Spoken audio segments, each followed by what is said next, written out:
चलो लास्ट हमने पोस्टुलेट 1 और एक्सियोम 5.1 लिखा था, राइट, चैप्टर नंबर 5 में। Now write down postulate 2।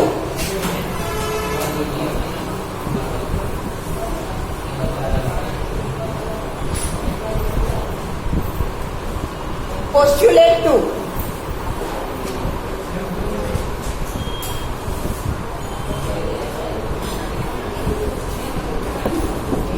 Right, a terminated line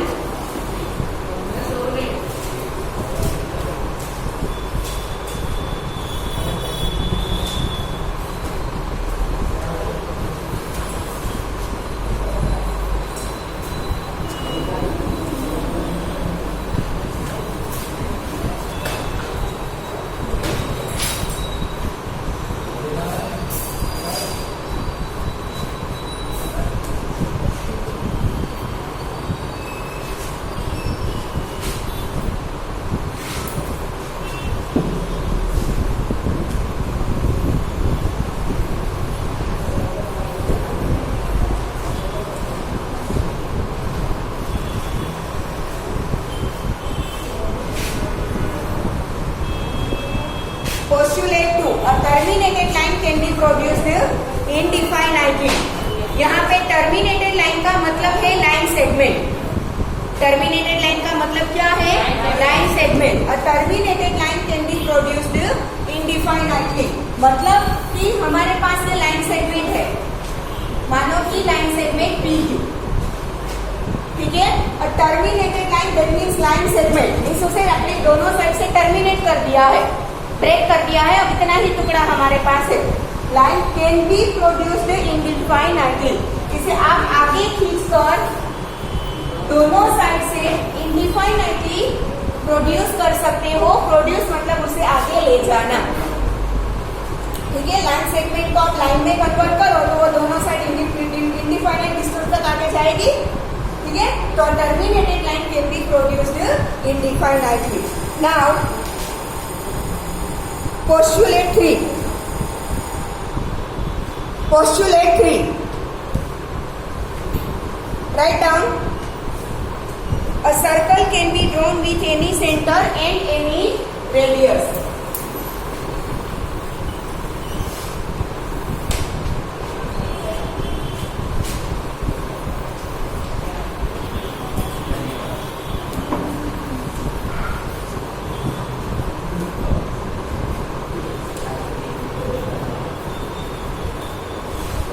A circle can be drawn with any center and any radius।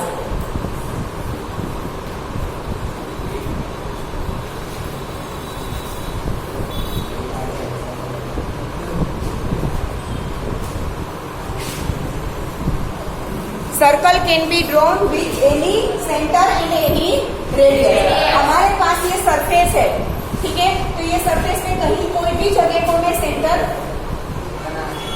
चाहूँ वहां पे मैं सेंटर ले सकती हूँ, बराबर। और वहां से वो सेंटर रखकर मैं सर्कल बनाऊंगी तो कोई भी रेडियस का बना सकती हूँ ना। हाँ, अगर मुझे पर्टिकुलर बोला है कि मुझे इतने सेंटीमीटर का चाहिए रेडियस तो ठीक है, अदरवाइज मैं किसी भी रेडियस का बना सकती हूँ और पॉसिबल है। क्वेश्चन में तो वो पर्टिकुलरली ड्रॉ करना होता है, इसलिए हमें बोला है, अदरवाइज कोई भी रेडियस का सर्कल पॉसिबल है ना, ठीक है। वो पर्टिकुलर जो क्वेश्चन में दिया है हमें उसे छोड़ दे और तो कोई भी रेडियस का कोई भी सेंटर से सर्कल पॉसिबल है, ठीक है।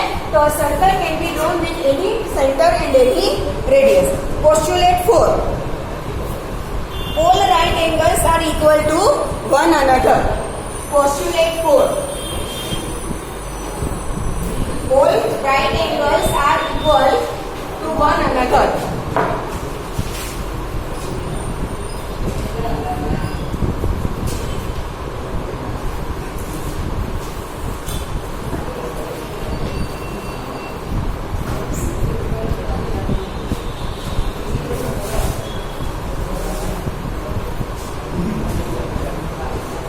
Right angles are equal to one another. अब राइट एंगल्स का मेजरमेंट क्या होता है?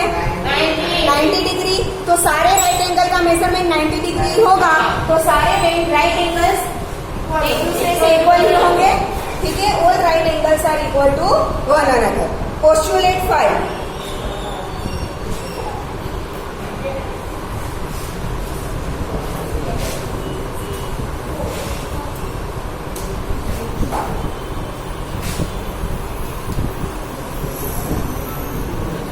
If a straight line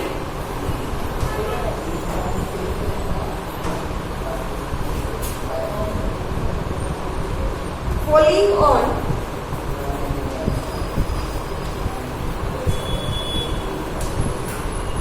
two straight lines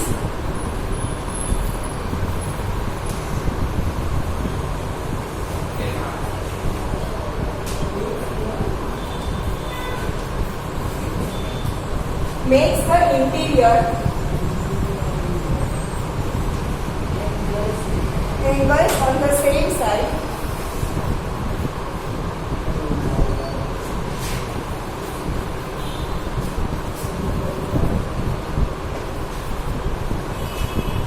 of each taken together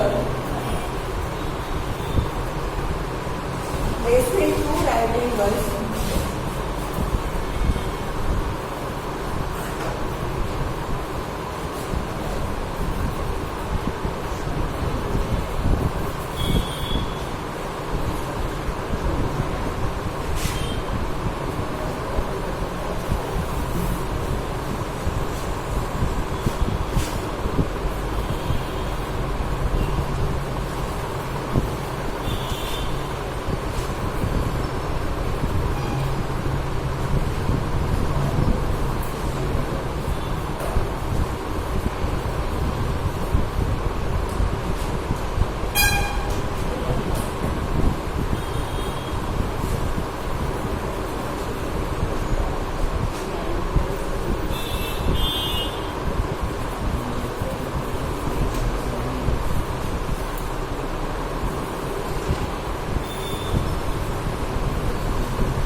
हो गया सबका, लिख लिया.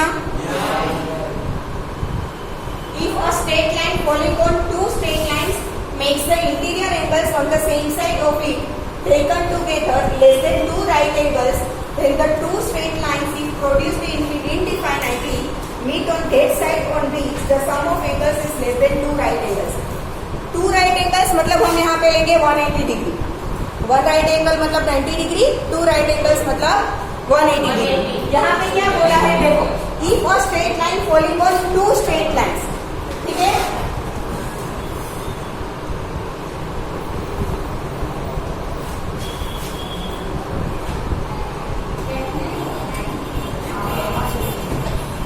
पोस्टुलेट नंबर 5, इसमें वर्ड है two right angles. Two right angles मतलब one right angle. One right angle का मेजर क्या होता है 90 डिग्री. तो टू राइट एंगल्स को एक साथ लेंगे मतलब 180 डिग्री. ठीक है, टू राइट एंगल्स मतलब 180 डिग्री. अब क्या बोला है देखो, if a straight line falling on two straight line makes the interior angles on the same side of it. देखो ये स्ट्रेट लाइन है एक, ठीक है, वो दो स्ट्रेट लाइन पर फॉल कर रही है. हमारे पास टू स्ट्रेट लाइन थी, उसके ऊपर एक स्ट्रेट लाइन फॉल कर रही है मतलब a straight line falling on two straight lines makes the interior angles on the same side of it. ये जो लाइन है उसकी सेम साइड, या तो आप उसकी लेफ्ट साइड लो या तो उसकी राइट साइड. सेम साइड के इंटीरियर एंगल्स हो गए. ये सेम साइड के दोनों क्या है इंटीरियर, ये भी इंटीरियर है पर दूसरी साइड, ये दोनों एक्सटीरियर सेम साइड. ये दोनों भी एक्सटीरियर दूसरी साइड। क्लियर? ठीक है, ये इंटीरियर चारों और ये चारों एक्सटीरियर। हमें क्या काउंट करना है? किसी भी एक साइड के दोनों इंटीरियर एंगल्स लेना है। अब क्या करना है? Make the interior angles on the same side of it taken together. दोनों को एक साथ लो, मतलब दोनों का टोटल करो मेजर का, जो भी आपके पास है वैल्यू उसकी। ठीक है, दोनों के मेजर का आप टोटल करो, लेस देन 2 राइट एंगल्स। अगर वो टोटल आपको 2 राइट एंगल्स से कम मिले, मतलब 180 से कम मिले। 2 राइट एंगल से लेस देन मतलब लेस देन 180 डिग्री। ठीक है, अगर वो 180 डिग्री से कम मिलता है, then the 2 straight lines is produced in defined angle. ये दोनों स्ट्रेट लाइन का produced in defined angle.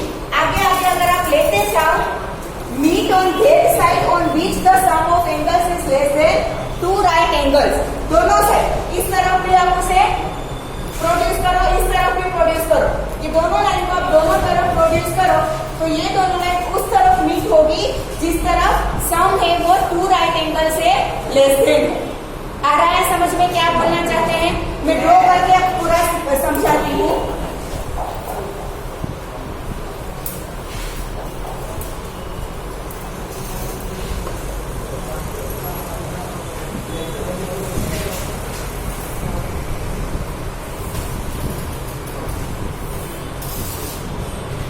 If a straight line falling on 2 straight lines, ठीक है, then the sum of the angles on sum of the interior angles on the same side of each, मतलब ये जो straight line है उसकी same side के जो दोनों इंटीरियर एंगल को आप टुगेदर एक साथ लो, मतलब कि दोनों का जो भी आपको एंगल का मेजरमेंट दिया है उनका सम करो, और सम आपको 180 से कम मिले, less than 180 less than 2 right angles, मतलब ये सम अगर आपको 180 से कम मिले, और अगर आप ये दोनों स्ट्रेट लाइन को प्रोड्यूस्ड इन डिफाइंड एंगल।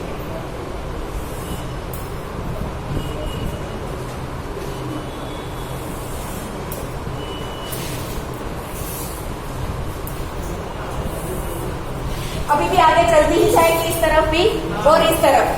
ठीक है, तो जिस साइड के इंटीरियर एंगल्स का सम आपको लेस देन 2 राइट एंगल, मतलब कि लेस देन 180 मिले, उसी साइड वो दोनों लाइन्स मीट होगी।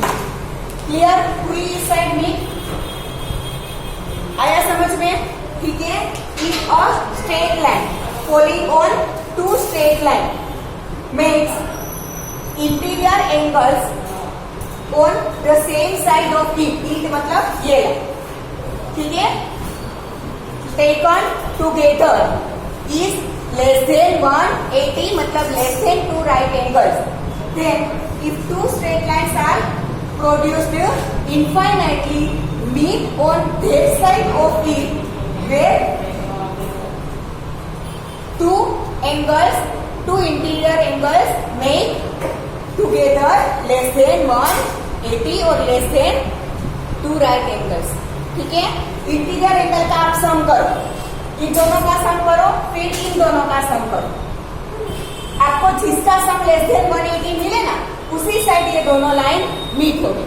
दूसरे साइड का सम है वो ऑलवेज ग्रेटर देन 180 होगा। इस साइड का क्या होगा? Less than 180। क्लियर? जिस साइड ग्रेटर देन 180 है वहां पे वो उल्टा चौड़ी होती जाएगी, दूर जाती जाएगी। क्लियर? और इससे उल्टा ले तो भी सही है। जिस साइड दोनों लाइन मीट होती है उसी साइड के 2 इंटीरियर एंगल का सम क्या मिलेगा? 180। उल्टा, अगर आपको सम लेस देन 180 मिले तो लाइन्स उसी साइड मीट होगी, उससे उल्टा जिस साइड लाइन मीट होती है उसी साइड दोनों इंटीरियर एंगल का सम 180 मिलेगा। क्लियर? आया समझ में? दोनों तरफ से आप बोल सकते हो। क्लियर? ठीक है,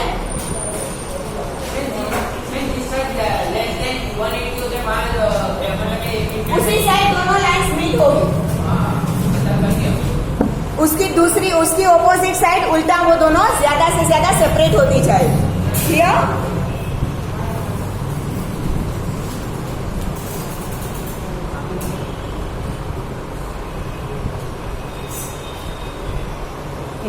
चलो एक्सरसाइज 5.1, उससे पहले थ्योरम 5.1। एक्सरसाइज शुरू करें उसके पहले थ्योरम 5.1। इसका दूसरा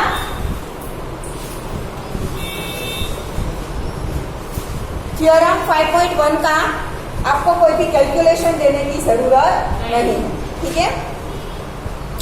two distinct line can not have more than one point in common.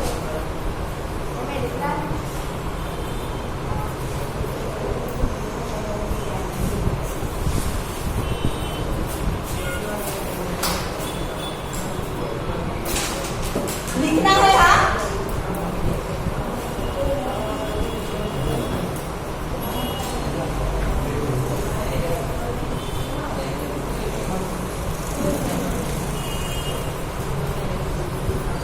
देखो,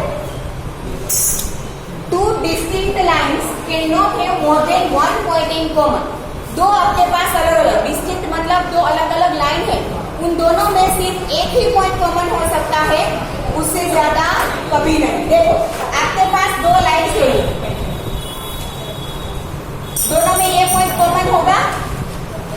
ये टू डिस्टिंक्ट लाइन्स, दो अलग अलग लाइन है आपके पास, दोनों में सिर्फ ये एक ही पॉइंट क्या होगा, कॉमन। दूसरा कोई भी पॉइंट कॉमन नहीं होगा।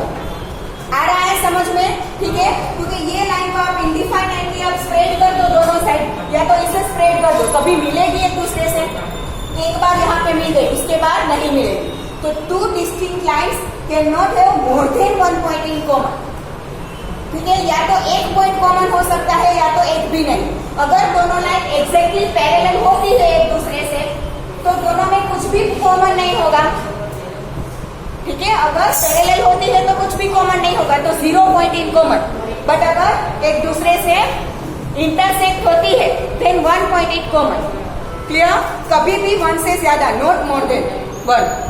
क्लियर? ठीक है ना। Exercise 5.1।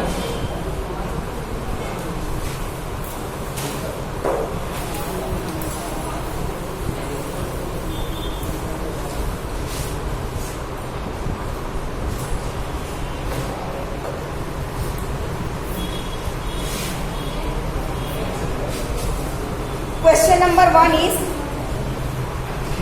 which of the following statements are true and which are false? Give reasons for your answers. ठीक है, हमने अगर उसे ट्रू बोला है तो रीजन क्या है, फॉल्स बोला है तो रीजन क्या है, विथ रीजंस लिखना है।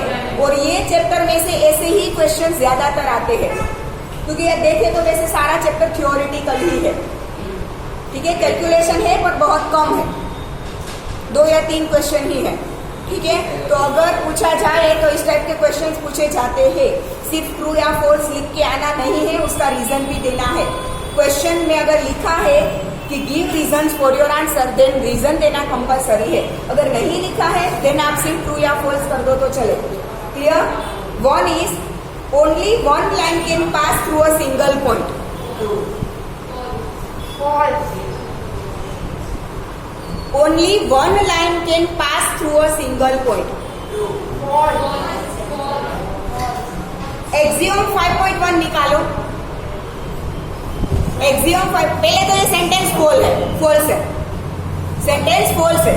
रीजन में बाद में लिखवाऊंगी, अभी फॉल्स लिख दो आंसर, ठीक है। Axiom 5.1 क्या है? Given two distinct points, there is a unique line that passes through them. उसी के नीचे आपको फिगर 5.4 दी है फिगर 5.4 देखो अपनी टेक्स्ट बुक में, उसमें 2 अलग अलग पॉइंट दिए हैं, P and Q। P and Q में से स्ट्रेट लाइन पास हो रही है, बाकी सारी लाइन अलग अलग दी है, पर एक ही लाइन है जो PQ दोनों में से पास होती है। बाकी सारी लाइन या तो सिर्फ P में से पास हो रही है या तो सिर्फ Q में से, ठीक है। अब हमारा यहाँ पे सेंटेंस क्या है, statement, only one line can pass through a single point. मेरे पास ये सिंगल पॉइंट है, ठीक है। इसमें से ये एक लाइन पास हुई, यहीं से मैं दूसरी पास करवा सकती हूँ ना, यस और नो? यहीं से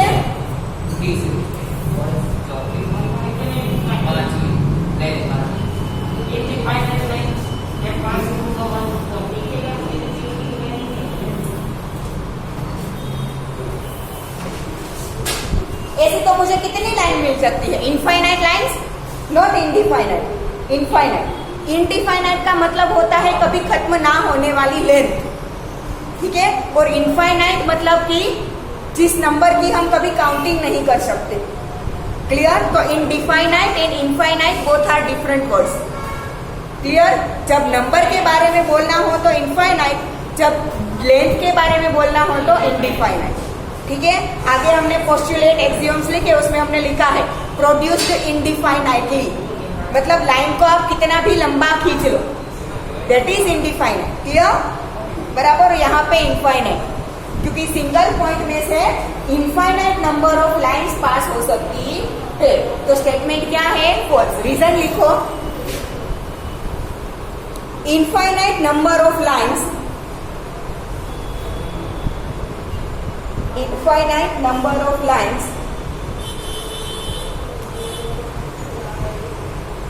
infinite number of lines can pass through a infinite number of lines can pass through a single point. Clear? Now statement number 2 क्या है? There are an infinite number of lines which pass through two distinct points. Direct axiom 5.1 का opposite है, देखो, false.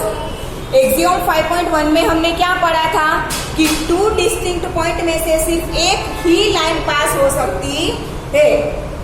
ठीक है। जबकि यहाँ पे बोला है कि infinite number of lines which pass through two distinct point, तो हमारा स्टेटमेंट क्या है? फॉल्स। ठीक है। तो आंसर आएगा फॉल्स। समझ में आ रहा है? ठीक है। रीजन लिखो, कॉन्ट्राडिक्ट,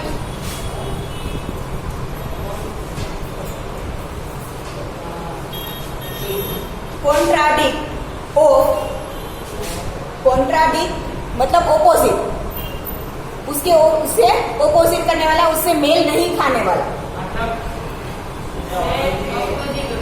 हमने जो एक्सियोम 5.1 लिखा है उससे बिल्कुल अलग मतलब निकालने वाला। ठीक है। Contradict of axiom 5.1, contradict of axiom 5.1 which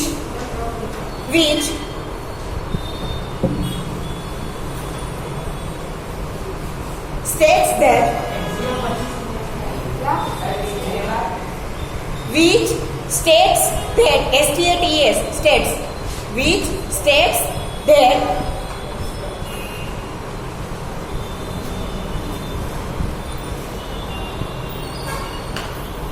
a unique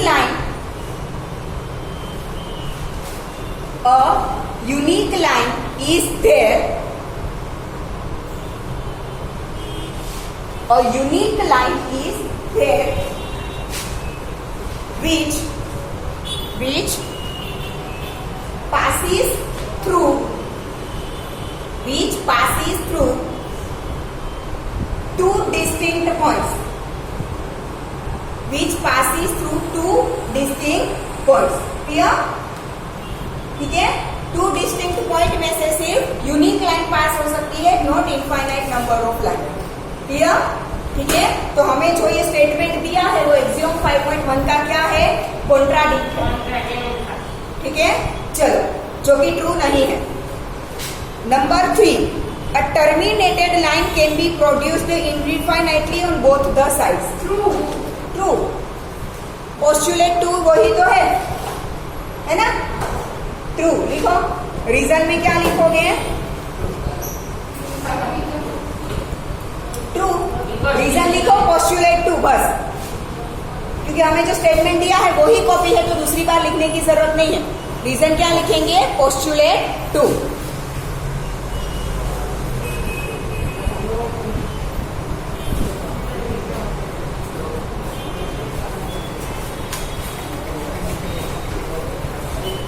Now, statement number 4. If two circles are equal, then their radii are equal. Radii यहाँ पे रेडियस का प्लूरल है। अगर दो सर्कल इक्वल है तो उन दोनों की रेडियस भी क्या होगी? इक्वल ही होगी ना। दो सर्कल इक्वल, चाहे भले ही उनका सेंटर अलग अलग हो, ठीक है, दो सर्कल इक्वल कब हम बोलेंगे? जब उनकी रेडियस इक्वल होगी तभी तो वो इक्वल बोलेंगे ना, यस और नो। जैसे कि हम दो स्क्वायर को इक्वल कब बोल सकते हैं? जब दोनों की साइड्स इक्वल हो तब। वैसे ही सर्कल ए के लिए मेन क्या है? रेडियस। चाहे भले उन दोनों का सेंटर अलग अलग हो, इट डजंट मैटर, ठीक है, बट उन दोनों की रेडियस इक्वल होगी तभी तो वो सेंटर से सर्कल इक्वल होंगे। तो स्टेटमेंट इज ट्रू। रीजन लिखो, if you superimpose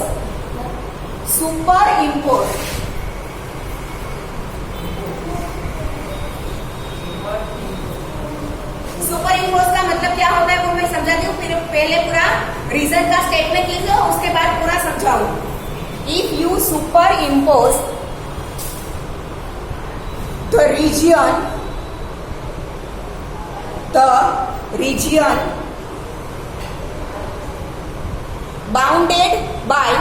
bounded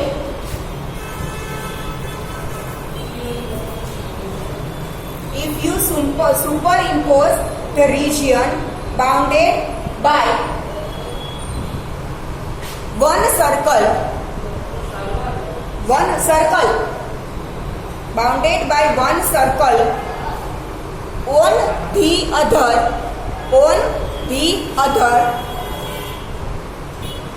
comma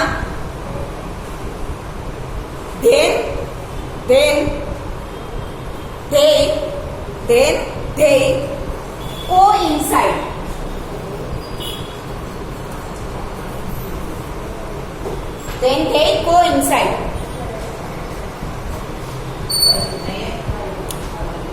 So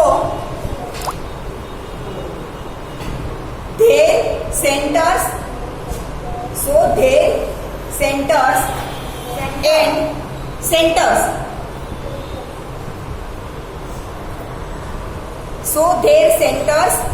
and boundaries coincide.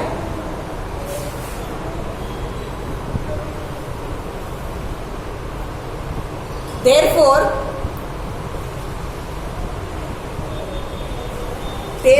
their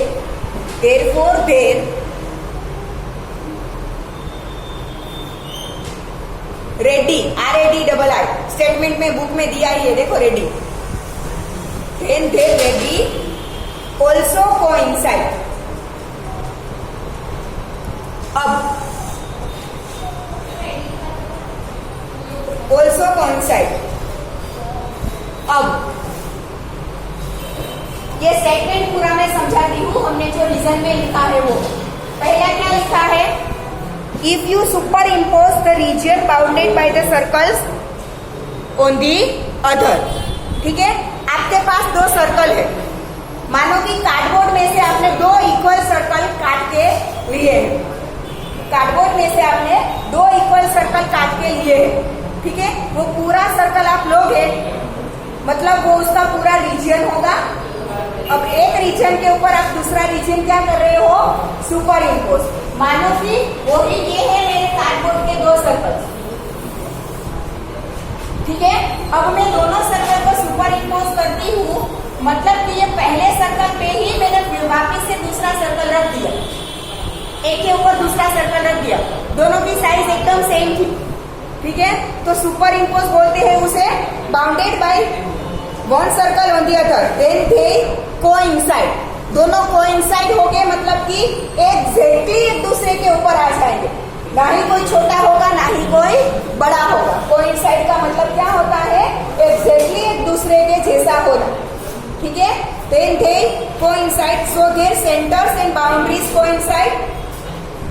दो सर्कल को आपने एक दूसरे के ऊपर रखा है, एग्जैक्ट सेम है, तो उनके सेंटर्स भी कोइंसाइड हो गए एग्जैक्टली एक दूसरे के ऊपर, और दोनों सर्कल की बाउंड्रीज भी एक दूसरे के ऊपर आ जाएगी, ठीक है, जिसकी वजह से उनकी रेडियस भी क्या होगी?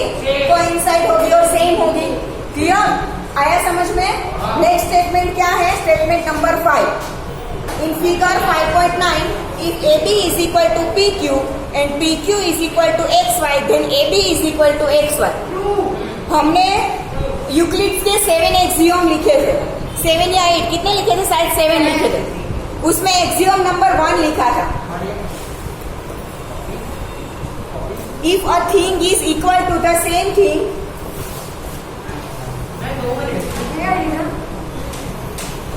स्टेटमेंट ट्रू है।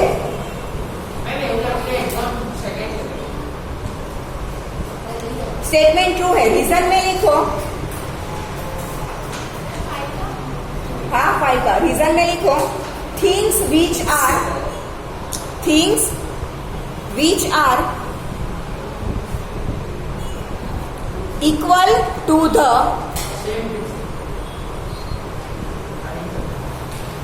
things which are equal to the same thing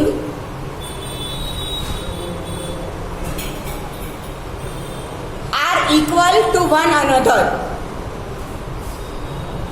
Axiom number 1, Euclid's axiom 1 है ना। यहाँ पे देखो क्या दिया है हमें, things which are equal to the same thing, मतलब A B and X Y दोनों पी क्यू के इक्वल दी है।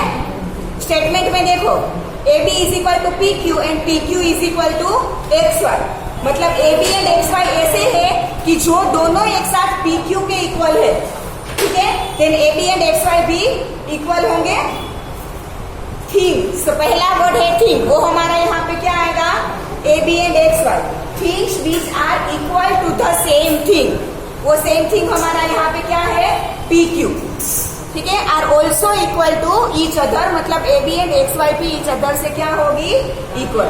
क्लियर, डन, ठीक है। यहां तक रखते हैं आज, बाकी हम नेक्स्ट लेक्चर में देखेंगे।